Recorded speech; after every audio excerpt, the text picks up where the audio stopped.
우리가 살아가는 이 세상은 마지막까지 우리의 삶의 어떤 부분이 중요할까 생각해 보게 돼요.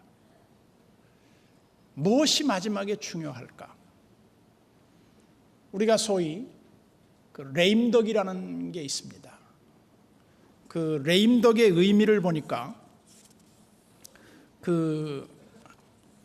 원래 이 말은 주식 투자자들이 쓰는 말이었더라고요. 그런데 레임이라고 하는 말은 절뚝거리다 하는 뜻이고 덕은 오리라는 뜻의 합성어인데, 이 말은 평상시에도 오리가 뒤뚱거리면서 걸음걸이가 원활치 않은데 한쪽 다리를 다쳤을 때 그 오리가 제대로 걸을 수 없는 현상. 그래서 이 말은 어떤 직책은 있지만 그 직책을 수행할 수 없는 그 마지막 상태, 이제 그것이 이제 미국에 넘어가서는 그게 정치가들의 11월 대선을 치르고 나서 다음 정권이 2월 20일경에 취임을 할 때 그 기간을 레임덕 현상이라고 하는 그 3개월을 보통 그렇게 정치적인 용어로 쓰고 있는데, 어떤 사람이 맡은 사명을 끝까지 완수하고 그 일을 잘 수행해내느냐 그렇지 못하느냐를 우리는 중요하게 보는 겁니다. 한마디로 말해서 지금까지 잘했더라도 마지막 그 3개월을 잘못 살면 그 사람은 잘못한 게 돼요. 그래서 종종 우리가 그런 말을 하잖아요. 위대한 영웅들은 어떤 사람들이었는가 조사해보면 마지막을 현장에서 일하다 죽은 사람들이라는 거예요. 그런 사람들은 대부분 영웅 칭호를 받는다는 거죠. 반면에 어떤 사람들이 은퇴 후에 계속 늙어가지고 막 치매 현상 오고 한마디로 그 생전의 아름다운 모습이 다 사라져버리는 사람이 있어. 그러면 그 사람에 대한 훌륭했던 모든 것까지 동시에 날아가 버리게 된다는 거예요. 그런데 우리는 이 엘리사라고 하는 한 사람을 주목해 볼 필요가 있습니다. 구약에 하나님의 사람이라고 하는 이 수식어가 따라다닌 사람은 불과 5명밖에 없어요. 많은 사람들이 다 하나님의 사람인 것 같지만 하나님의 사람 엘리사라고 하는 그 하나님의 사람이라고 하는 명칭이 붙은 사람은 5명 정도밖에 안 돼요. 대표적인 예가 모세, 그리고 다윗, 그리고 이 엘리사, 그리고 삼손의 그 현장에 나타났던 그 마노아, 이런 한 너댓 사람에 불과한 이런 칭호를 아무에게나 붙여주겠냐는 거죠. 그래서 이 엘리사라고 하는 사람의 생애를 보면 좀 독특합니다. 어느 면에서 독특하냐면 엘리사는 어떤 사람이다라고 이렇게 프로필이 나와 있지는 않아요. 그런데 그는 30대 초반에 엘리야라고 하는 구약시대의 선지자로서의 최대의 거장이라고 할 수 있는 엘리야, 끝에 한자만 다릅니다만 이 엘리야의 후계자로 그가 지목을 돼서 부잣집 아들로서 잘 살다가 어느 날 부름을 받습니다. 너 나를 따라와라. 그리고 하나님의 일 좀 해라. 부름을 받았습니다.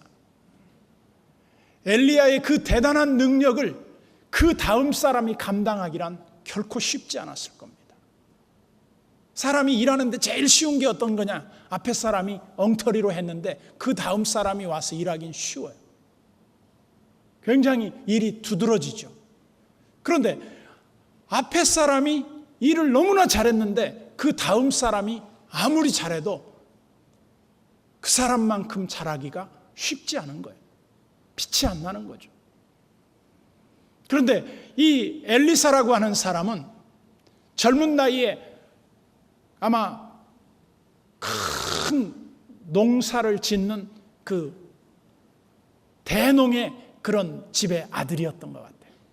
그래서 그가 부름을 받았을 때 소 2마리를 잡아서 그 쟁기를 화제로 삼고 해서 하나님 앞에 제사를 드립니다. 그리고 자기 일을 청산하고 하나님의 일에 뛰어듭니다.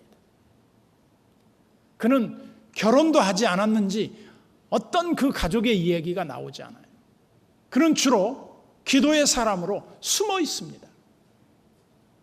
그리고 영적인 감각이 뛰어나서 그가 하는 모든 일에 대해서 별로 기록이 돼 있지 않기 때문에 어떤 사람이었다라고 하는 게 잘 알려지지 않았어요. 30대 초반에 부름을 받고 약 50년 동안 사역을 했지만 그는 예후에게 기름을 붓고 몇 가지의 이적을 행한 다음에 그는 나타나지 않습니다. 전혀 알려지지조차 않습니다. 그런데 그가 마지막 죽어갈 때 그의 영적인 것이 조금도 흐려지지 않고 있다는 거예요. 우리가 보면 그 사람의 노년이 아름답다고 하는 것은 마지막에 그가 어떻게 인생을 마감하는가가 굉장히 중요해요. 온갖 구설수와 온갖 불의한 일에 연결이 돼서 그 사람의 생애를 한마디로 먹칠을 하고 떠나는 사람이 있는가 하면 어떤 사람은 그 노년이 너무나 아름답고 깨끗하게 마감하는 사람이 있어요. 그래서 지금 엘리사의 나이가 약 83세 정도 됐을 거로 봅니다. 그가 이제 나이가 들어서 소위 그의 생을 마감하고 죽을 때가 됐어요. 그런데 그의 곁에 누가 방문하게 되느냐면 이스라엘, 북쪽 이스라엘 왕 12대 왕이었던 요아스라고 하는 왕이 이 엘리사의 임종을 지켜보기 위해서 찾아왔습니다. 그래서 그 임종을 지켜보는 자리에서 마지막 엘리사의 사역의 끝부분이라고 할 수 있는 일들이 일어나요. 우리가 하나님 앞에 중요하게 여기는 것이 뭘까요? 우리가 하나님 앞에서 중요한 가치는 제가 볼 때 성실함이라고 봐요. 하나님 앞에 얼마나 그가 성실했느냐. 요령을 피우는 것은 일시적일 수 있어요. 그런데 그런 대표적인 삶을 살았던 사람의 한 예를 들라고 하면 저는 엘리사를 들 수 있겠다. 제가 이 본문을 읽으면서 뭔가 묵상을 하기 시작했어요. 야, 이 엘리사는 어떤 사람인가? 엘리사는 기적만 행하는 엘리야의 능력을 갑절이나 받아서 대단한 일만 하다 간 사람으로 오해하지 않았으면 좋겠다. 그는 자기의 일에 끝까지 성실하고 충성을 다하고 하나님의 뜻에 온전하게 순종한 사람의 한 표본이다. 이것이 그리스도인들이 본받아야 할 삶의 아름다운 모습이 아니겠는가. 그러면서 엘리사가 병들어서 이제 죽게 됩니다. 병들었다는 말은 무슨 갑자기 질병이 들었다는 얘기가 아니라 자기의 생을 마감할 때가 다 됐다는 얘기예요. 마감할 때가 됐는데 여기 보면 14절에 이렇게 시작했습니다. 엘리사가 죽을 병이 들매 이스라엘의 왕 요아스가 그에게로 내려와 자기의 얼굴에 눈물을 흘리며 이르되 내 아버지여 내 아버지여 이스라엘의 병거와 마병이요 하매. 여기 지금 요아스라고 하는 왕이 엘리사를 찾아와서 엘리사에게 하는 이 대화 속에서 무엇을 생각하게 되느냐면 엘리사 한 사람이 이스라엘의 병거와 마병의 역할을 다 했다는 거예요. 왜 그러냐? 엘리사는 어디에 있어도 적들이 무엇을 하는지를 다 알아내는 영적인 통찰력이 있었어요. 그래서 왕에게 전가를 보내요. 어디를 지키십시오. 지금 적들이 그리로 쳐들어옵니다. 그러면 거기 가서 그들을 대항해서 막고 있으면 적들이 너무나 놀라는 거예요. 아무도 모르게 기습작전으로 들어갔는데 다 알고 있는 거예요. 그래서 어느 날 이렇게 말하죠. 야, 우리나라에 이스라엘과 내통하는 첩자가 있는 것 같다. 그 사람을 좀 잡아내라. 그러니까 신하 중에 똑똑한 신하가 우리 중에 첩자가 있는 게 아니라 이스라엘에는 엘리사라고 하는 선지자가 있는데 우리가 안방에서 소근거리면서 하는 대화까지도 그가 다 알아냅니다. 그래, 그러면 그 사람을 제거하자. 그래서 엘리사를 제거하러 특수부대가 진입을 합니다. 그런데 그들이 엘리사를 잡기 위해 그 집을 포위했습니다. 그때 엘리사는 간단히 뭐라고 했는지는 모르지만 그 특수부대 군인들이 다 눈을 볼 수가 없게 만들어요. 그리고 그들을 풀어줍니다. 물론 눈을 뜨게 해서 이제 풀어줬겠죠. 그런데 다시는 그들이 이스라엘을 침범하지 않았다는 거예요. 왜? 자기네들에게 베풀어준 그 은혜를 그들은 잊지 않았다는 겁니다. 그러면서 엘리사가 마지막으로 방문한 요아스에게 묘한 하나의 숙제를 내줍니다. 그 숙제는 다름 아닌 이 15절에 보면 이렇게 말합니다. 엘리사가 그에게 이르되 활과 화살들을 가져오소서 하는지라. 활과 화살들을 그에게 가져오매 또 이스라엘 왕에게 이르되 왕의 손으로 활을 잡으소서 하매 그가 손으로 잡으니 엘리사가 자기 손을 왕의 손 위에 얹고, 지금 엘리사는 죽어가는 그 직전에 그의 정신이 조금도 흐려지지 않습니다.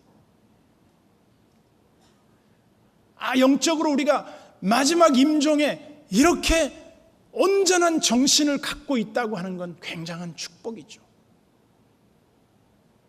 흐려지지 않아요.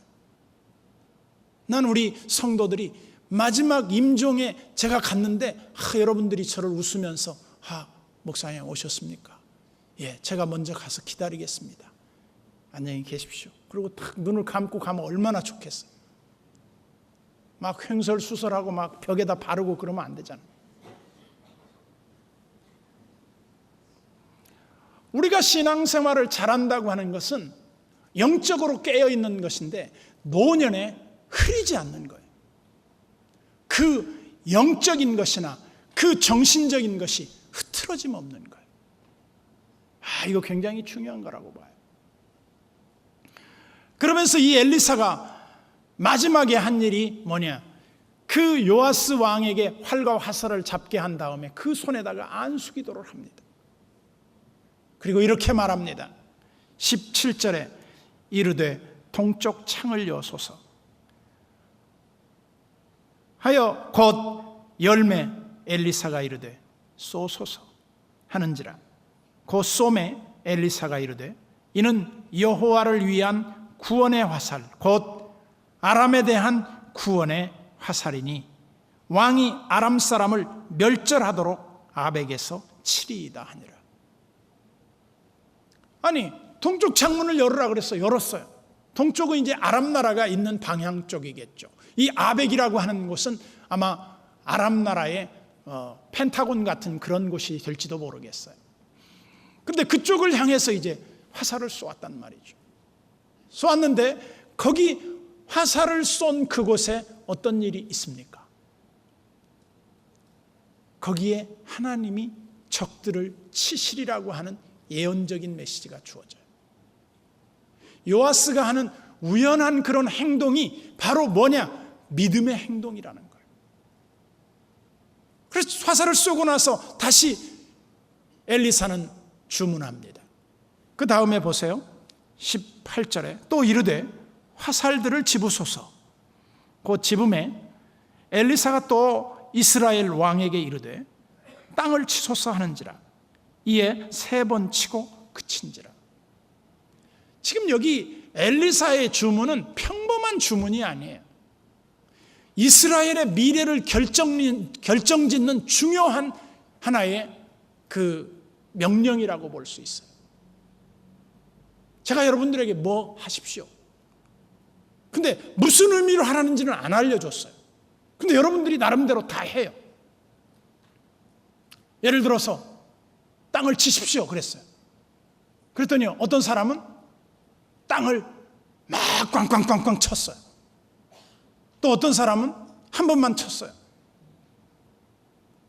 우리가 외경에 보면 그런 얘기가 있다고 합니다. 예수님이 어느 날 제자들과 함께 피크닉을 가시는데 제자들에게 이렇게 말했다는 거예요.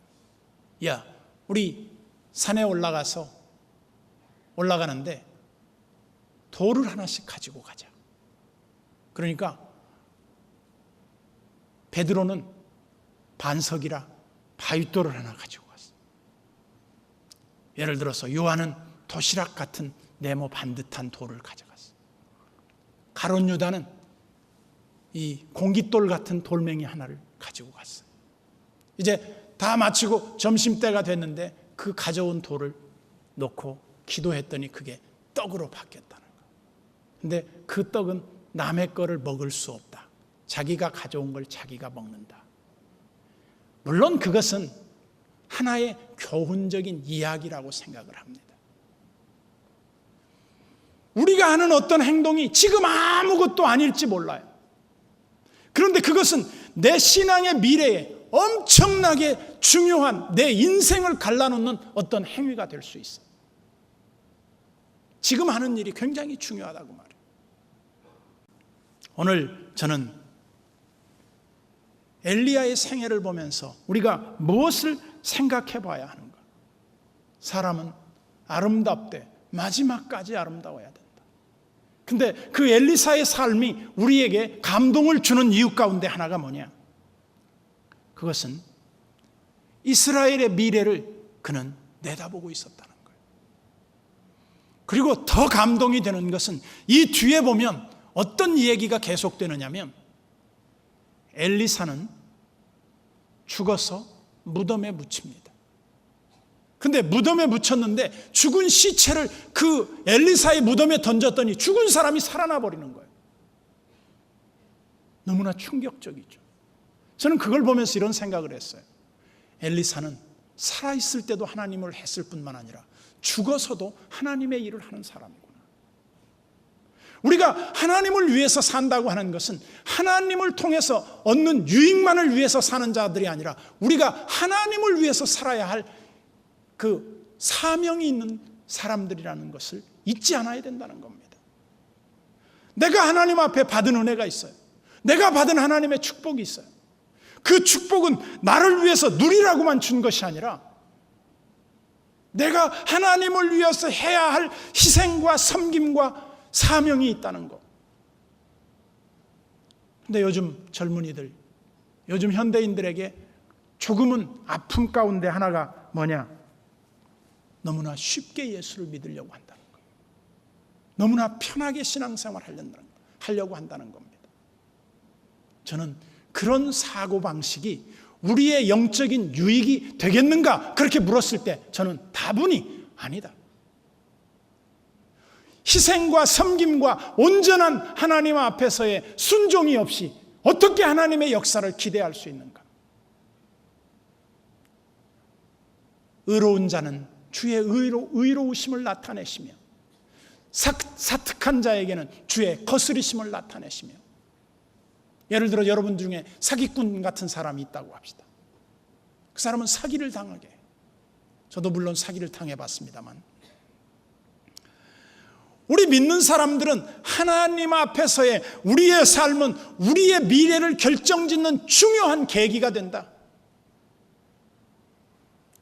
그래서 엘리사의 두 번째 부탁은 요아스가 비장한 각오로 임했어야 할 겁니다. 엘리사 선지자가 무엇을 요구하는지 몰라요. 그런데 우리는 하나님의 일에 충성은 어떤 표시를 요구할까 생각을 해보니까 죽도록 충성하되 가감없이 하나님의 뜻에 온전하게 순종하는 데 승리의 비결이 있다. 그러면 화살을 이제 들었어요.